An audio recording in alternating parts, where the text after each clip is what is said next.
Syukur kepada Allah Subhanahu wa taala karena atas izin dari Allah, atas kemurahan dari Allah, kita masih diberikan kesempatan, diberikan kesehatan, diberikan keringanan langkah kaki kita menuju masjid yang kita cintai untuk bersama-sama berkumpul mengikuti kegiatan-kegiatan yang dilaksanakan di masjid yang kita cintai. Salawat dan salam semoga tetap tercurahkan kepada junjungan Nabi Agung kita Nabi Allah Muhammad Sallallahu Alaihi Wasallam, kepada keluarganya, kepada para sahabatnya dan para pengikutnya hingga akhir zaman. Dan semoga kita semua termasuk umat beliau yang kelak menerima syafaat dari baginda Nabi Muhammad Sallallahu Alaihi Wasallam. Amin ya rabbal alamin. Di kesempatan sore hari ini, seperti beberapa pemateri atau pengisi kajian kemarin dan tadi pagi, kaitannya seputar bulan Muharram, yakni bulan Syuro atau yang dalam bahasa Arab lebih dikenal dengan Asyura atau 10 Muharram. Jadi insya Allah di kesempatan sore hari ini kita berbicara atau membahas masalah seputar bulan Syuro atau bulan Asyura. Tapi ibu hadirin yang dirahmati Allah, dari beberapa literasi disampaikan bahwa bulan Muharram merupakan bulan yang istimewa, merupakan salah satu bulan haram yang dimuliakan oleh Allah Subhanahu wa taala. Kenapa dimuliakan oleh Allah?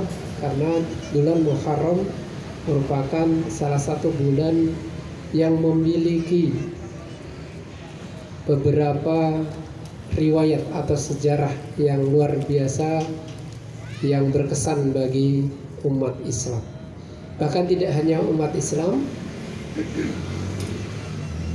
umat lainnya pun, salah satu diantaranya dari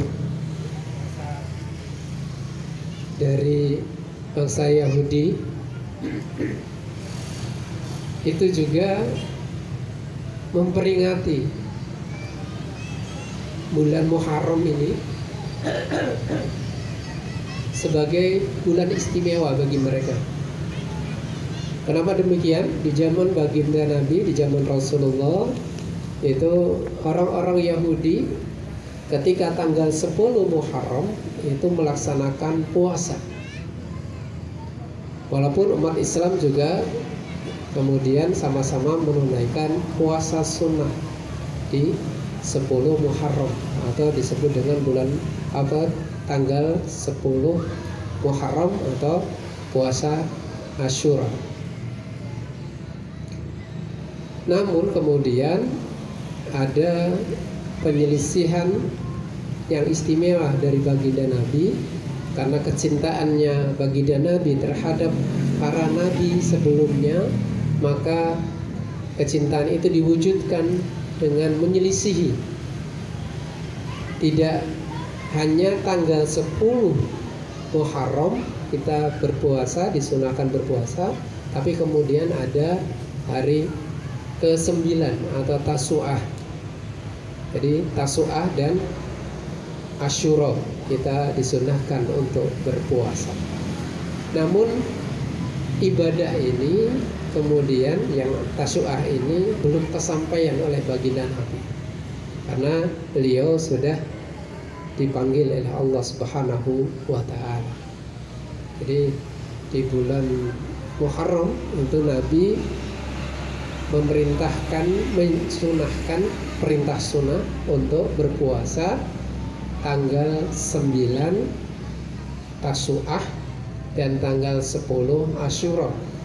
Ada riwayat yang lain untuk menyelisih itu tidak hanya di tanggal 9, boleh Kalau tidak sempat di tanggal 9, maka menyelisihinya tanggal 10 Asyura dan tanggal 11-nya. Itu boleh. Jadi agar menyelisihi tidak seperti bangsa Yahudi, hanya tanggal 10-nya saja.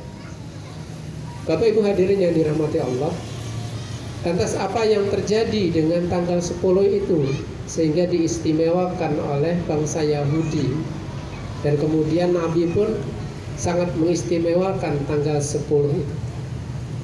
Ada beberapa riwayat disampaikan, dimulai dari diterimanya taubat Nabi Adam alaihissalam. Ketika Nabi Adam diturunkan ke dunia, maka Nabi Adam alaihissalam, bapak moyang kita, itu menyesal dan kemudian bertaubat kepada Allah, dan taubatnya itu diterima di tanggal 10 Muharram. Begitu juga dengan Nabi Nuh. Nabi Nuh diselamatkan oleh Allah dari bahteranya yang terombang-ambing akibat banjir bandang yang luar biasa yang menenggelamkan kaumnya, kemudian terdampar pas tanggal 10 Muharram. Nabi Ibrahim diselamatkan dari bara api karena memang dibakar, diselamatkan oleh Allah tanggal 10 Muharram. Begitu juga nabi-nabi yang lain, termasuk Nabi Musa alaihissalam, diselamatkan dari kejaran Fir'aun itu tanggal 10 Muharram. Banyak kisah, termasuk juga Nabi Yusuf diketemukan dari sumur ketika dibuang oleh saudara-saudaranya itu tanggal 10. Nabi Yunus juga sama, diselamatkan oleh Allah, dikeluarkan dari perut ikan Yunus itu juga tanggal 10 Muharram. Jadi banyak sekali, sehingga kemudian Nabi Muhammad menyampaikan kepada para sahabat bentuk kecintaannya kepada nabi-nabi terdahulu melebihi cintanya orang-orang Yahudi kepada nabi-nabinya, sehingga kemudian disunahkan untuk berpuasa di 10 Muharram. Di kesempatan ini kemudian kami akan menyampaikan satu buah ayat di dalam Al-Quran surat Al-Baqarah ayat 156. A'udzu billahi minasyaitonir rajim. Bismillahirrahmanirrahim. Alladzina idza asabathum musibah qalu inna lillahi wa inna ilaihi raji'un. Yaitu orang-orang yang apabila ditimpa musibah mereka berkata inna lillahi wa inna ilaihi raji'un. Sesungguhnya kami milik Allah dan kepadanya lah, kepada Allah lah kami kembali.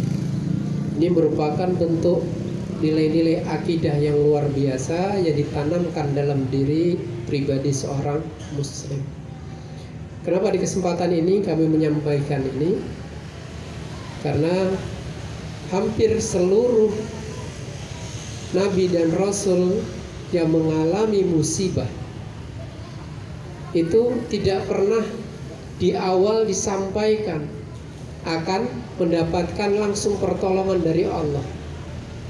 Nabi Nuh alaihissalam itu tidak langsung diberikan janji oleh Allah nanti tak damparkan perahunya atau bahteranya di gunung gitu, tidak. Tapi Nabi Nuh memiliki keyakinan karena keimanannya, seperti ayat yang saya sampaikan tadi, sesungguhnya kami milik Allah dan kami akan kembali kepada Allah. Inilah bentuk akidah yang kuat. Jadi Nabi Nuh tidak pernah mendapatkan kabar di awal kalau nanti bahteranya akan diselamatkan, karena berhari-hari bahkan ratusan hari terombang-ambing di tengah banjir bandang dan tidak surut-surut gitu. Nah, ini tidak ada kabar di awal-awal nanti kalau sudah 100 hari nanti banjirnya surut gitu, tidak. Begitu juga dengan Nabi Ibrahim.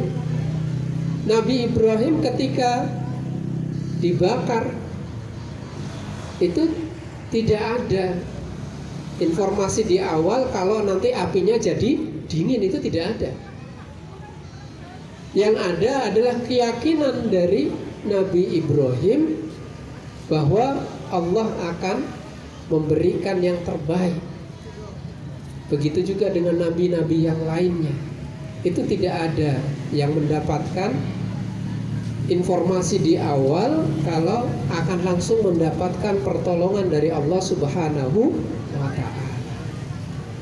Inilah bentuk keyakinan, bentuk akidah yang kuat yang ditanamkan dalam diri umat Islam. Bahkan baginda Nabi pun juga sama. Ketika Nabi mendapatkan berbagai macam musibah, maka kekuatan imanlah yang mengantarkan beliau untuk selalu tabah dan ikhlas menjalani. Seorang sosok Nabi Muhammad pun tidak lepas dari musibah-musibah itu.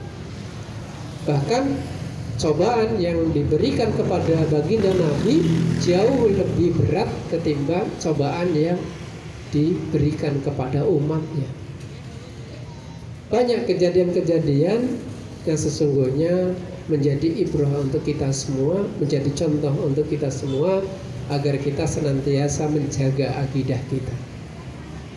Kenapa demikian? Karena sesungguhnya kita itu milik Allah, dan kepada Allah lah kita akan dikembalikan.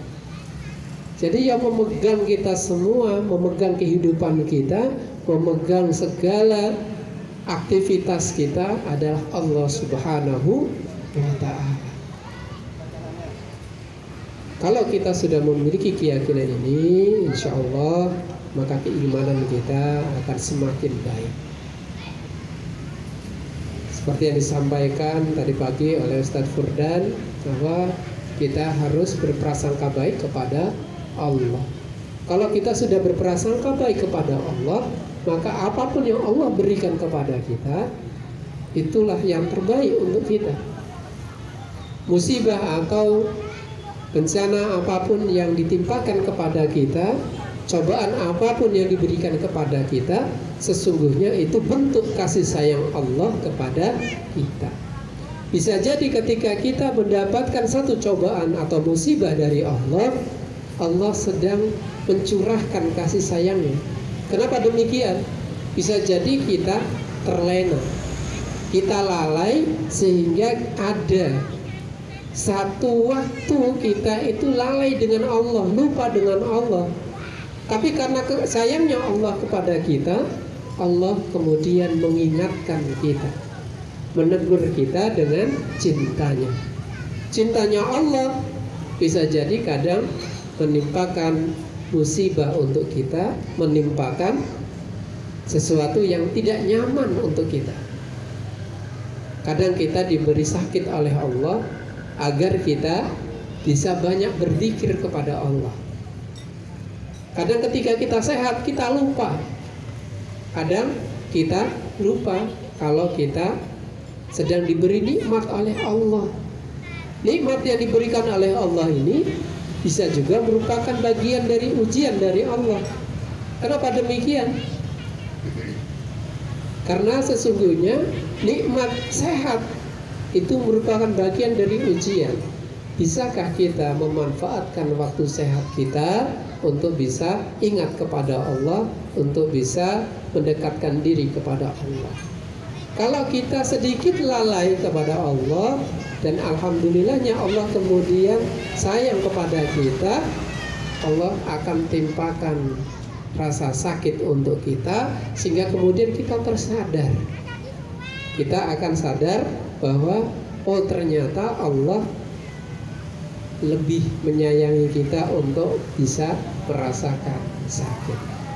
Bapak Ibu hadirin yang dirahmati Allah, inilah sedikit pembahasan tentang tanggal 10 Muharram atau yang kita kenal dengan Hari Asyura yang kita rayakan bersama dengan bersama-sama berpuasa pada tanggal 10 Muharram ini. Bapak Ibu hadirin yang dirahmati Allah, karena sudah masuk waktu berbuka puasa, mari sama-sama kita membatalkan puasa kita dengan berdoa terlebih dahulu. Doa sebelum makan. Bismillahirrahmanirrahim. Allahumma barik lana fima razaqtana wa qina adzabannar. Semoga Bapak Ibu dibatalkan puasa. Demikian, terima kasih. Wassalamualaikum warahmatullahi wabarakatuh.